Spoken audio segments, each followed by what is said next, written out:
de son Excellence, Monsieur le ministre d'État.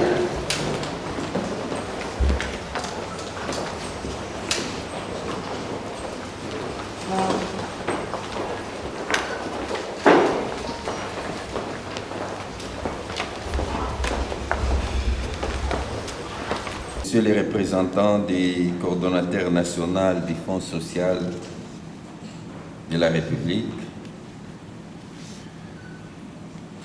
Messieurs les représentants des différents ministères sectoriels, Mesdames et Messieurs les directeurs généraux des institutions étatiques, Mesdames et Messieurs les représentants des partenaires techniques et financiers, de la société civile et du secteur privé, distingués invités à vos titres et qualités respectifs. Tout en réitérant ma profonde gratitude à Son Excellence, Monsieur le Président de la République, Félix Antoine Tshisekedi Tshilombo, le chef de l'État, l'instigateur de l'action qui continue à nous réunir dans ce cadre et qui vise à faire du monde rural le socle de la croissance et de la cohésion nationale, en faisant des coopératives le fer de lance pour le développement de notre monde rural et la création des emplois.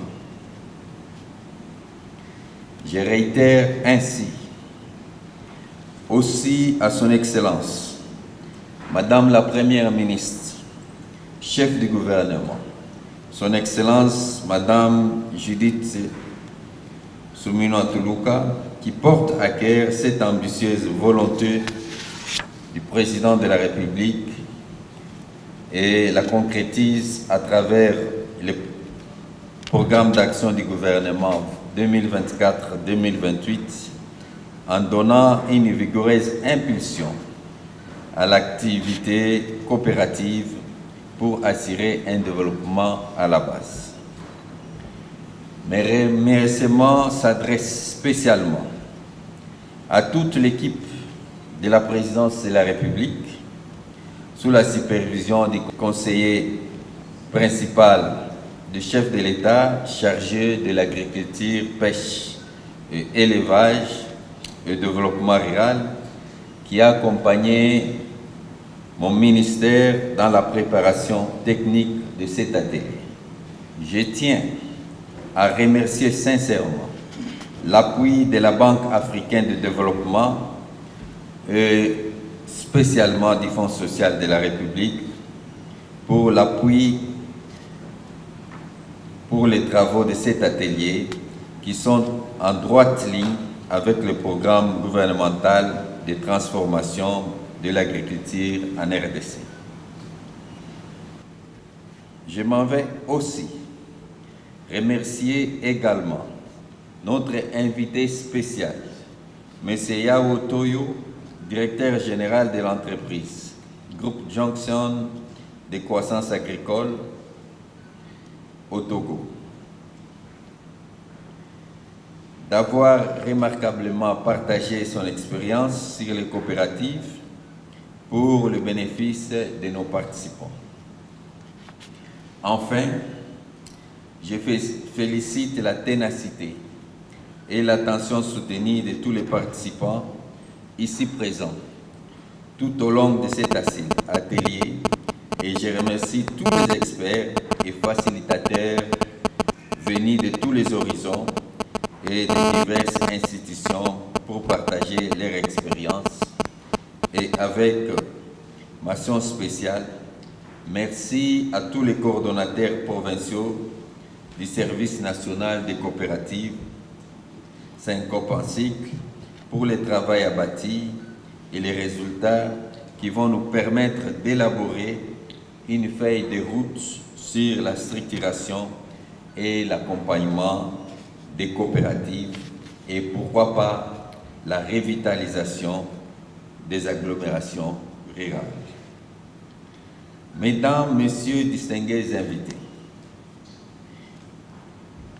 En raison de l'importance et des opportunités qu'offre notre cher pays dans le secteur agricole et du développement du monde rural, le renforcement des coopératives à travers leur structuration et accompagnement en entreprise va certainement aider de booster ce secteur longtemps retardé sur son rendez-vous manqué de contribuer à l'envol économique et technologique de notre pays et surtout du monde rural, gage d'une transformation rapide des agglomérations rurales et de sa revitalisation.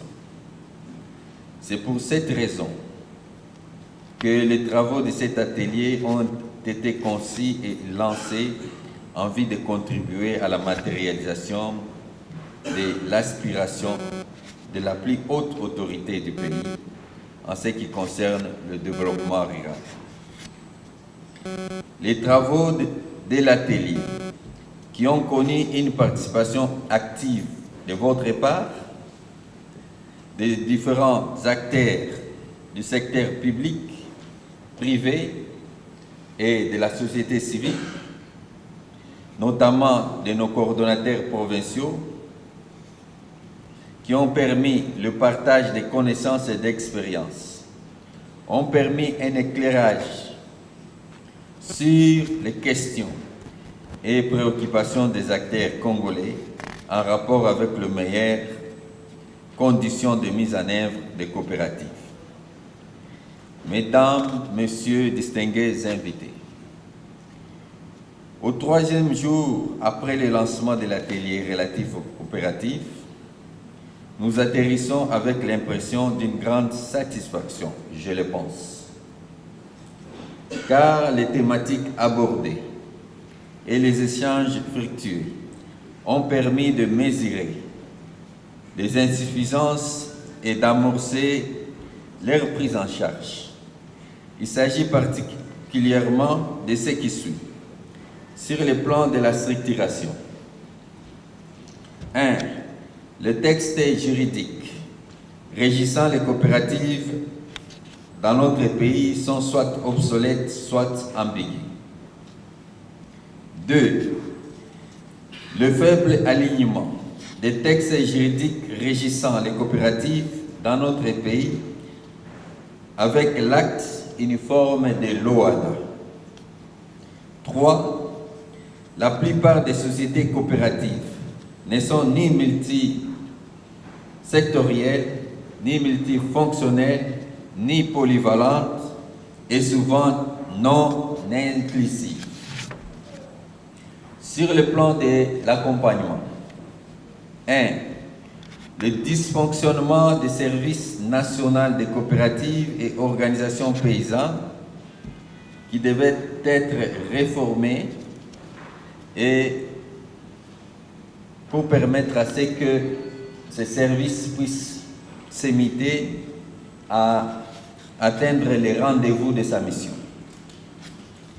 La duplication et le chevauchement des responsabilités entre les syncopes et la coordination nationale de développement communautaire, qui nécessite aussi des réformes. L'inexistence d'une cartographie actualisée et exhaustive de toutes les coopératives et organisations paysannes œuvrant dans notre pays. Ici, je pense qu'il y a à boire et à manger, parce qu'il y a beaucoup de coopératives qui sont encore obsolètes, qui sont dans des mallettes et qui fonctionnent comme des établissements privés. Je pense qu'à ce moment-là, il y a aussi des réformes à faire.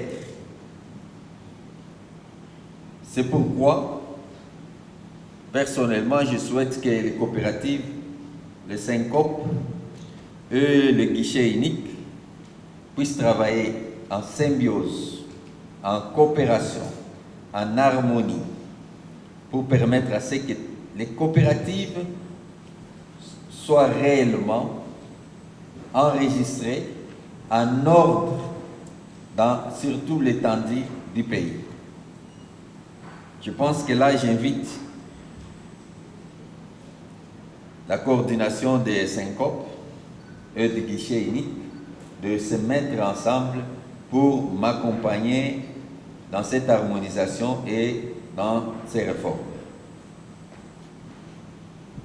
Monsieur le secrétaire général, c'est à vous de faire le suivi pour la réalisation de cette recommandation. Le manque d'accompagnement des coopératives et organisations paysannes et les problèmes se posent avec acuité au nord-est, nord-ouest et au centre du pays. Moi, je pense que c'est partout, dans tous les pays. Nous devons être honnêtes, stables. Nous devons organiser les coopératives dans tous les pays, pas au nord, au sud, ceci, non, dans tous les pays. Nous devons organiser, faire des coopératives viables, fiables et modernes, multisectorielles, multifonctionnelles et polyvalentes et inclusives. La carence de moyens financiers pour le fonctionnement des coordinations provinciales de syncope. Je pense que là, c'est au gouvernement de voir qu'est-ce que le gouvernement devra faire. Ça, c'est une recommandation qui me touche à moi et monsieur le secrétaire général et à mes collègues d'autres ministères sectoriels, parce que c'est une activité inclusive. L'accès difficile, voire impossible, des coopératives et organisations paysannes aux sources de financement. Oui, vous avez la chance de m'avoir parce que je comprends mieux ce que vous devez faire. Mais je pense que les bonnes coopératives doivent commencer avec les propres moyens. Nous ne devons pas, si vous voulez créer une entreprise, n'est-ce pas? N'est-ce pas vrai? Est-ce que vous voulez créer une entreprise avec l'argent d'autrui? Hein? Je vous demande la question. Vous voulez créer l'entreprise avec l'argent d'autrui? Alors, moi je pense qu'à ce niveau ici, nous devons être corrects. Si les coopératives ne sont pas fonctionnelles dans les pays, c'est parce que nous voulons que l'argent d'autrui vienne créer l'entreprise. Nous devons commencer à créer l'entreprise avec les moyens de bord que nous avons. C'est l'argent d'autrui viendra maintenant pour appuyer, pousser. C'est comme un véhicule. On vient vous pousser pour que le véhicule puisse démarrer. C'est ça le rôle que l'État doit faire. Vous créez votre entreprise d'abord. On vient vous appuyer. Le premier appui que nous avons besoin en tant que coopérative, c'est l'accompagnement technique, c'est-à-dire la formation. Si vous avez la formation, vous allez atteindre vos objectifs. C'est très important, pas seulement financier. Moi, je sais, je peux créer une coopérative à partir de rien. C'est-à-dire, si chaque coopérateur peut donner 200 000 francs et que nous sommes à 100 coopérateurs, nous avons déjà un capital. Et à travers ce capital-là, nous faisons des projets de notre dimensionnement. Il ne faut pas chercher des projets qui dépassent votre dimensionnement. Commençons, soyons pratiques. Ne restons pas dans des théories, des nuages. Créer la coopérative avec l'argent d'autrui. J'ai bien suivi le discours de notre frère qui a parlé ici le premier. Vous voulez créer les coopératives, des sociétés coopératives. L'État veut qu'on les crée parce que ça va aider. Alors, le rôle de l'État, il a déjà fait son premier pas. Il a créé les syncopes. Poussez les syncopes. Je pense qu'ici, parce que nous avons beaucoup de gens de syncopes qui sont dans la salle. Faites que les syncopes puissent changer. Nous voulons les syncopes participatifs. Nous voulons que la population puisse s'approprier des syncopes. Nous ne voulons pas que les syncopes restent dans des poches, dans des bureaux. Les syncopes doivent être sur le terrain. Travailler avec les coopératives, aider les coopératives, pousser les coopératives de l'avant, pousser l'innovation de l'avant. C'est à ce moment-là qu'ils vont créer des emplois dans les milieux ruraux. Si on crée les emplois dans les milieux ruraux, beaucoup de jeunes qui sont en ville ici vont rentrer, si on commence à montrer des exemples. Kinshasa est saturé. Tout le monde, dans toutes les 26 provinces, là où ils sont, ils rêvent d'aller un jour à Kinshasa. Faire quoi? Vous arrivez à Kinshasa maintenant, au Komiko Balukanabanzela, et le Kosala est zaté. Vous laissez, les jeunes laissent les opportunités de bien vivre derrière eux. Dans les 145 territoires, dans les autres villes en développement maintenant. C'est là où nous devons travailler. C'est là où nous devons créer les emplois. Il y a beaucoup de choses à faire là-bas. Beaucoup d'innovations à faire là-bas. Ici à Kinshasa, il n'y a rien. Rien à faire. Kinshasa, c'est une ville administrative nationale. Nous devons produire. Les provinces qui sont tout près de Kinshasa, à proximité de Kinshasa, Congo central, Kwangu, Kwilu, Maïndombe, l'Équateur et la Chopo. Le Kasaï, il y a maintenant une route. Vous avez des opportunités de produire chez vous et d'amener vos productions nourrir Kinshasa. N'amenez pas le maïs.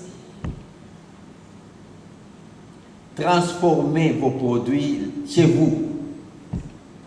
Si vous amenez des produits non transformés, vous êtes en train de perdre vos capacités de production.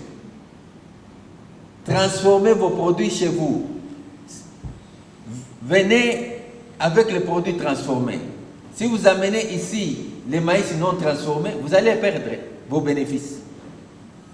Mais si vous amenez déjà le maïs transformé, vous allez le vendre parce que la transformation va prendre la prise en charge du transport.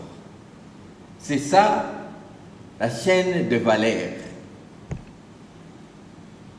Entre les produits bruts et la transformation, il y a la multiplication des bénéfices. Transformez chez vous. J'aurais voulu venir ici, moi-même, prendre une thématique pour vous enseigner l'autonomisation pratique des coopératives. Je le ferai, si Dieu le veut, dans les jours à venir. L'autonomisation pratique des coopératives en Israël. En Israël, qu'est-ce qu'ils font? Personne en Israël ne met son cœur dans l'argent d'autrui.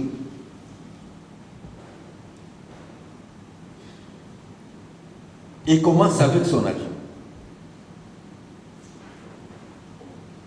Je vis en Israël. Plusieurs coopératives. Je prends l'exemple de la coopérative Shefaïm. Cette coopérative a 180 ans. De génération en génération. Si on vous montre des photos, comment ils avaient commencé, vous n'allez pas croire. Mais aujourd'hui, les bâtiments que nous avons ici est moindre devant la coopérative Shefaïm. Ils ont plus de 200 bâtiments, de grands hôtels, comme les Pullman, plus de 200. Ils ont des entreprises, ils ont beaucoup de choses. Donc, commencez petit. Ne cherchez pas à commencer grand. Coopérative.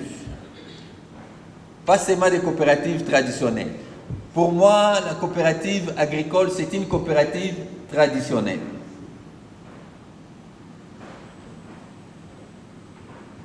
Faites des coopératives maintenant. Une coopérative agricole moderne, c'est la coopérative agricole multifonctionnelle, polyvalente. Je vais vous donner un exemple. Une coopérative qui fait seulement le maïs, c'est une monoculture. Vous faites le maïs, après c'est fini. Donc, si le maïs prend 4 mois, plus 1 mois de séchage, et quelques jours de la transformation, c'est-à-dire votre travail toute l'année se termine à 5 mois. Mais si vous avez des coopératives multifonctionnelles, multidimensionnelles, polyvalentes, c'est-à-dire vous faites le maïs, vous faites le manioc, vous faites le riz, vous faites le soja, dès que cette culture se termine, vous avez l'autre, vous avez ceci, alors vous faites la diversification économique que l'État est en train de vous demander. C'est ça. En même temps, l'argent que vous avez, vous pouvez créer un projet de dessert en eau potable en tant que coopérative. Parce que vous connaissez tous les problèmes de votre milieu. Vous pouvez gérer. Les gens avec les cartes prépayées, ils peuvent commencer à utiliser votre eau potable. Vous avez des ressources dans l'agriculture, des ressources dans la transformation, les ressources dans l'eau. Vous pouvez créer votre radio communautaire, toujours en collaboration avec le ministère du Développement rural. Les gens peuvent faire des communiqués, des nécrologies, des communiqués de mariage, beaucoup de choses vont se passer à la radio. Le peu d'argent, vous avez encore ça entre. C'est ça les coopératives multifonctionnelles. Vous pouvez créer votre boulangerie. Vous créez votre boulangerie. Pourquoi nous ne sommes pas développés? Parce que nous avons l'égoïsme. J'ai. Nous voulons les j'ai trop. Nous devons travailler dans la coopérative, on travaille avec nous. Même si c'est toi la gérante ou la présidente de la coopérative, parlez de nous. Parce que la coopérative, c'est nous, ce n'est pas j'ai. C'est très important. Un jeune, Georges, veut créer son entreprise. Il a $500. Un autre jeune, Michel, a $100.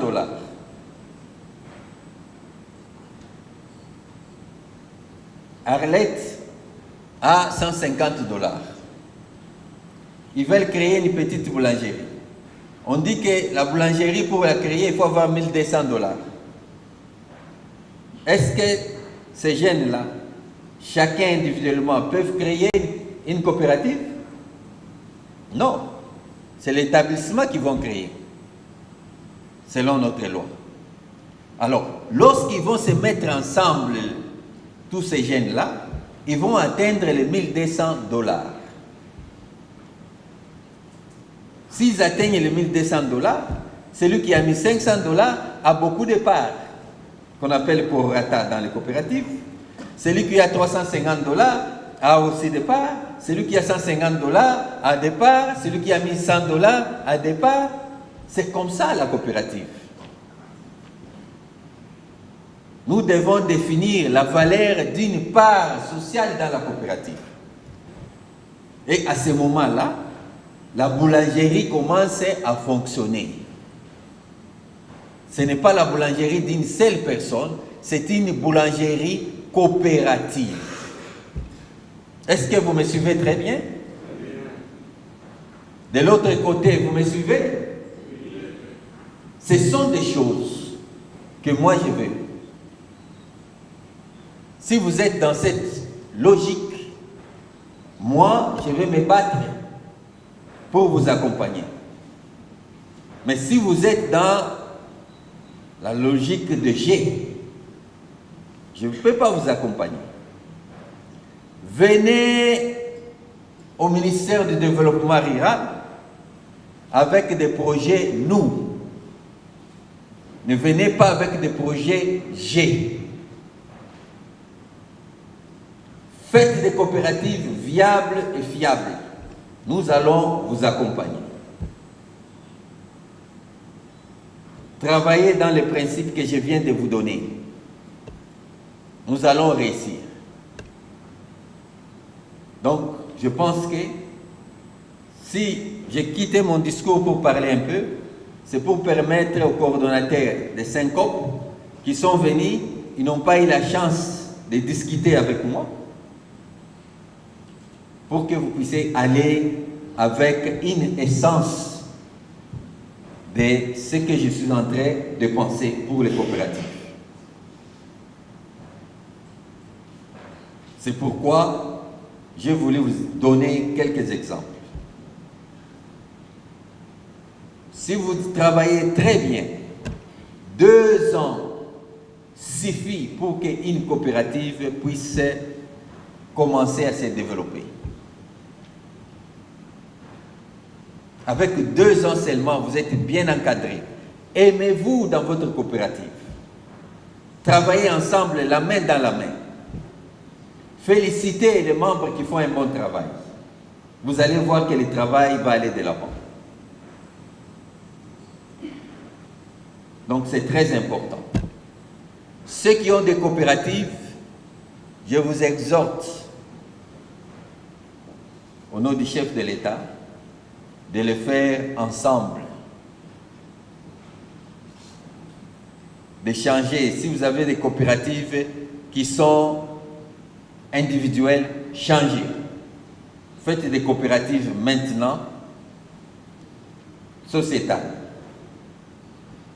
Donc les coopératives avec d'autres coopérants, créer des coopératives sociétales, pas des établissements. J'ai vu beaucoup de coopératives dans notre pays.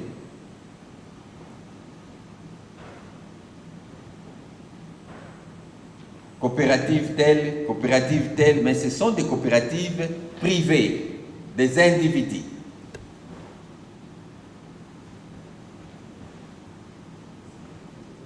Faisons des coopératives sociétales, pas des coopératives privées.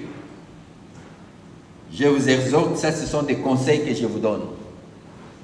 Vous allez dire que non, nous sommes partis, nous n'avons pas même discuté avec les ministres. Vous venez discuter avec moi. Je vous donne ma vision, la vision du chef de l'État sur les coopératives. Créer des emplois, c'est la volonté aussi. Ne restez pas avec vos projets vous-même dans votre cœur. La vie est courte, vous allez mourir avec le projet. Discutez des projets avec des amis, mettez-vous ensemble et vous allez créer des coopératives et nous irons de l'avant. Je pense que pour revenir dans les discours, on nous parle aussi de l'accès difficile, voire impossible des coopératives et organisations paysannes aux sources de financement. C'est à ce niveau-là que je vous ai parlé, comment vous-même vous pouvez créer. Nous sommes dans la vie pour prospérer. Nous ne sommes pas dans la vie pour être des attendistes. Donc vous attendez les jours que l'État donnera. Si l'État ne donne pas, votre vie est en panne. Vous ne ferez rien. Commencez quelque chose avec ce que vous avez. Nous sommes bénis. Nous avons la terre. Toutes les coopératives qui travaillent dans les milieux ruraux, c'est facile de trouver la terre. Si vous arrivez dans un village, ce qui est simple, le chef coutumier de ce village-là, il va vous demander, vous n'allez pas rester ici sans rien faire. Venez, on vous donne la terre, vous pouvez cultiver. On va vous donner un endroit pour cultiver gratuitement. Dans nos villages, nous avons l'eau, des sources. Nous allons prendre de l'eau gratuitement, même si c'est loin. Donc moi je pense qu'il y a moyen de faire beaucoup de choses, de changer, de faire des choses. Vous avez beaucoup d'opportunités dans vos mains. Chers coordonnateurs Syncop, chers présidents ou présidentes des coopératives, vous avez des opportunités dans vos mains. C'est à vous de travailler, de les appliquer, de mettre en pratique les principes que je vous donne. Vous allez voir, vous irez de l'avant.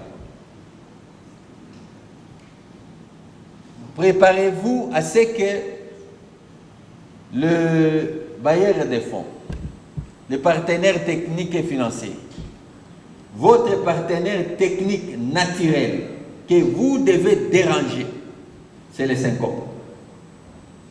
Ils sont payés par l'État. Ce sont des agents de l'État. Ils sont payés pour vous accompagner. Ça, c'est votre droit naturel. Qu'ils veulent, qu'ils ne veulent pas, il faut les déranger. Il faut les pousser pour qu'ils travaillent. Mais n'attendez pas un partenaire financier qui vienne avec de l'argent chez quelqu'un qui ne fait rien. Vous ne faites rien, on vous amène l'argent comme ça dans un colis, pour faire quoi? Vous devez avoir quelque chose que le partenaire technique et financier pourra venir voir chez vous et qui pourra l'intéresser pour qu'il puisse vous pousser à aller de l'avant. Si vous n'avez pas ça, c'est impossible. Avec des coopératives, vous pouvez créer même une banque dans les milieux ruraux. Il y a beaucoup de producteurs qui ne peuvent pas manquer 100 000 francs congolais ou 200 000 francs congolais.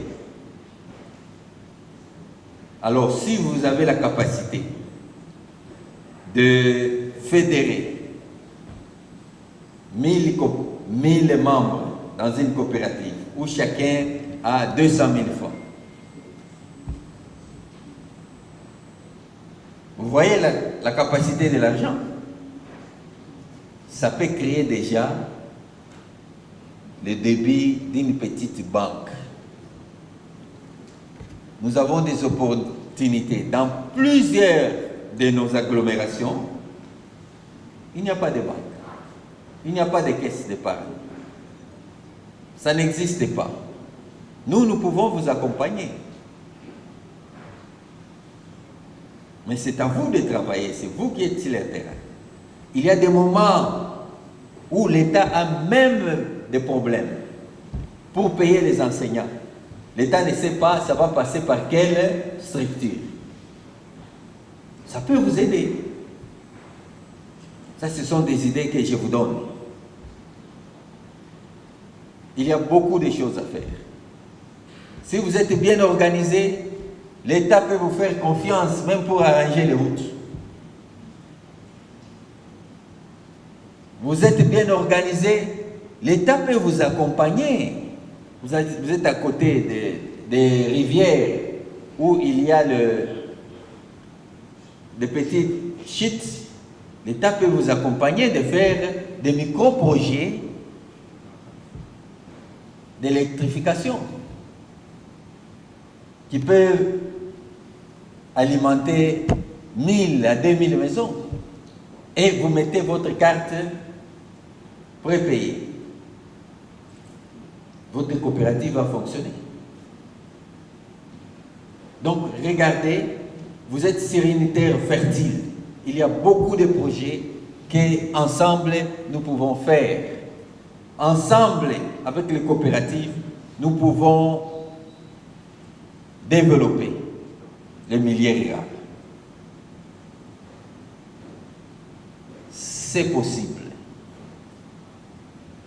Lorsque vous entrez dans le développement, il faut éviter d'avoir trop de doutes. Dans l'animation ou la vulgarisation, on nous enseigne que lorsqu'on amène une innovation, il y a beaucoup de gens qui restent des attendistes. Ils veulent voir qui vont réussir les premiers pour qu'ils viennent suivre. Vous serez en retard. La coopérative sera déjà en marche. À bon entendeur. Salut. Merci pour les conseils. Alors, pour les pistes de solutions, je pense que j'ai déjà commencé à donner les pistes de solutions. Clarifier les concepts des coopératives agricoles en RDC, impulser l'ambition de bousculer vers les coopératives multisectorielles, multifonctionnelles et inclusives.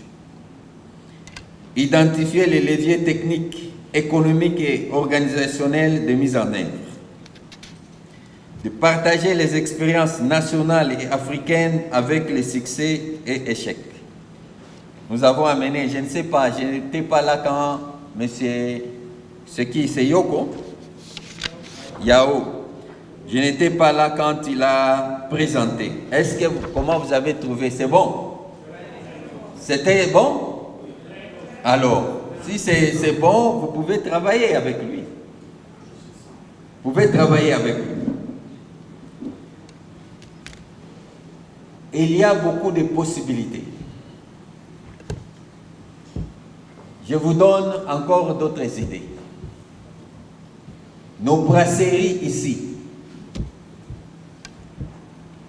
toutes nos brasseries ici importent le maïs, importent les riz, importent le blanc et le blé parfois pour produire la bière. Est-ce que vous connaissez ça? Alors maintenant, vous, en tant que coopérative, si vous êtes bien structuré, bien organisé, allez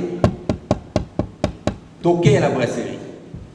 Nous sommes une coopérative. Nous avons 1000 hectares. Nous sommes capables de produire autant de tonnes de blé, autant de tonnes de maïs. Vous, vous importez.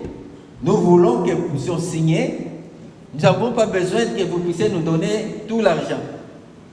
Financez-nous notre production à 30%.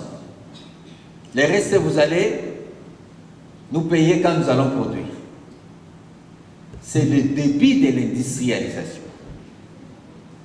Si vous avez déjà les clients qui vont acheter, prendre vos produits, c'est déjà le début de l'industrialisation. Mais commencez d'abord par une organisation vous-même. Organisez-vous très bien, étoffez-vous très bien, commencez le travail. Comme ça, si les gens de la brasserie arrivent, ils doivent voir ce que vous êtes capable de faire d'abord sur le terrain. Ils voient ça, dès qu'ils voient ça, ils peuvent vous accompagner. Donc, il y a beaucoup d'idées. Nous allons voir, peut-être en 2026, si tout va bien, nous pouvons produire avec Syncop et SNIR. SNIR, c'est notre service d'information rurale qu'il faut revitaliser aussi. Nous allons produire des idées. Si chaque trimestre, nous pouvons commencer à produire des idées. par exemple, sans idée pour développer une coopérative dans les milieux ruraux en RDC. Comme ça, on commence à booster les gens, les donner des idées. Nous sommes en train de chercher à booster notre service NIR, information rurale, vous aider à commencer à vous donner des idées. C'est très important. Donc, il y a beaucoup de choses à faire. Les expériences, nous sommes capables. Nous sommes capables de vous amener, lorsque votre coopérative fonctionne bien, nous sommes capables de prendre quelques leaders de votre coopérative, vous amener en Israël, vous amener au Canada, ou vous amener au Togo, ou au Bénin, visiter ou bien en Côte d'Ivoire, visiter les coopératives qui fonctionnent correctement. Ça, c'est ma parole d'honneur que je vous donne.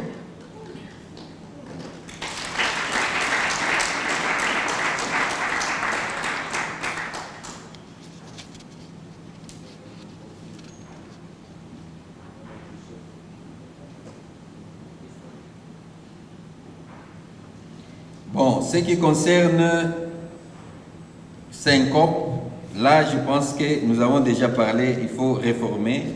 Ça concerne les ministères. Nous allons voir ça. Définir clairement les responsabilités de Syncope et celles du développement communautaire, nous avons déjà parlé. Nous allons les définir. Ça, c'est notre travail, monsieur le secrétaire général. Faire un état des lieux dans toutes les 26 provinces. Produire une cartographie actualisée et exhaustive de toutes les coopératives et organisations paysannes. Chers coordonnateurs de Syncope, quand vous rentrez, ne dormez pas. Ne rentrez plus pour aller dormir. Ça, c'est le départ d'un grand travail qui commence. Rentrez, envoyez-nous la liste des coopératives. Faites la cartographie. Coopérative Mobimba. Il est dans le territoire de Bassoko. Il a 30 hectares. Ne commencez pas à 30 hectares. Il a 50 personnes et 30 hectares. Ils produisent ceci, ils produisent cela, ils vendent comme ça. Leur capital, n'oubliez pas de nous dire, leur capital c'est autant. Si vous m'envoyez moi la liste d'une coopérative qui n'a rien, zéro, on vous laisse dans zéro. Il faut la coopérative parce que vous ne pouvez pas créer une société, vous n'avez rien. La coopérative que nous voulons, ce sont des sociétés. Vous ne pouvez pas créer comme ça à zéro. Vous n'avez rien, vous créez une société.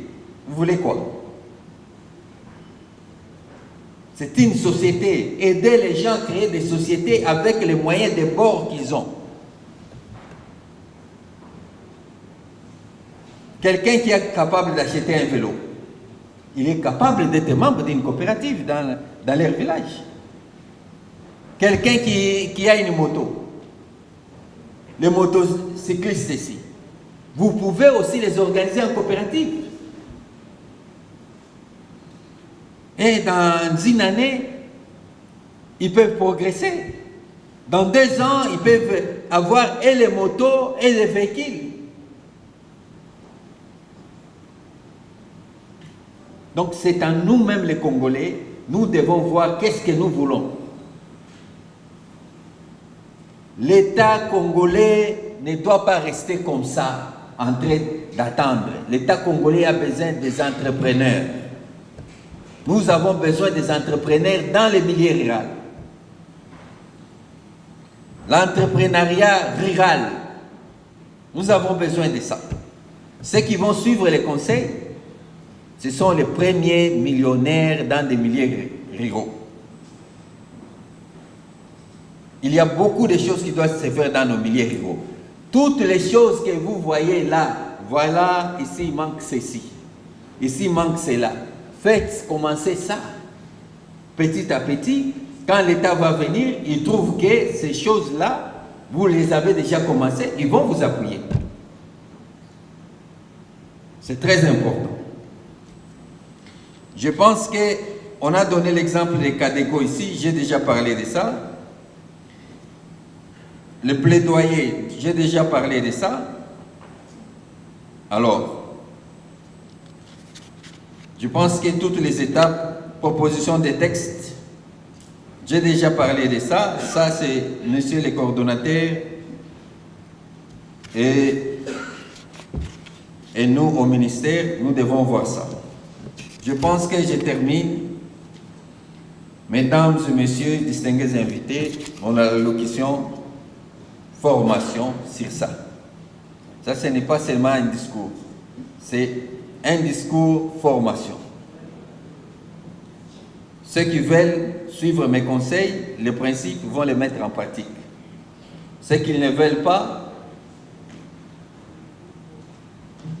eux-mêmes, ils vont s'en prendre qu'à eux-mêmes. Mais nous, moi, aussi, au fur et à mesure que je serai ministre dans ce secteur de développement rural, je veux voir où est-ce qu'il y a des taches d'huile, des embryons de coopératives qui commencent. C'est là où moi aussi je veux m'intéresser. Parce que le pays est vaste. On ne donne rien à celui qui n'a rien. Il faut connaître ça. On donne à celui qui commence quelque chose. Si vous n'avez rien, on ne donnera rien. Mais si vous commencez quelque chose, nous allons nous battre pour vous accompagner. C'est très important. Sur ce,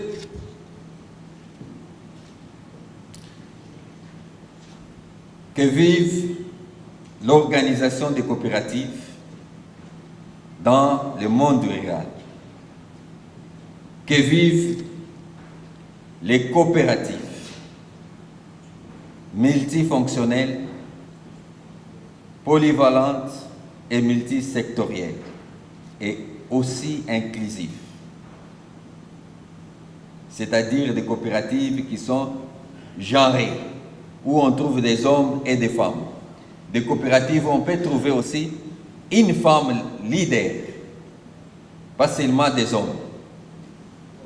C'est très important.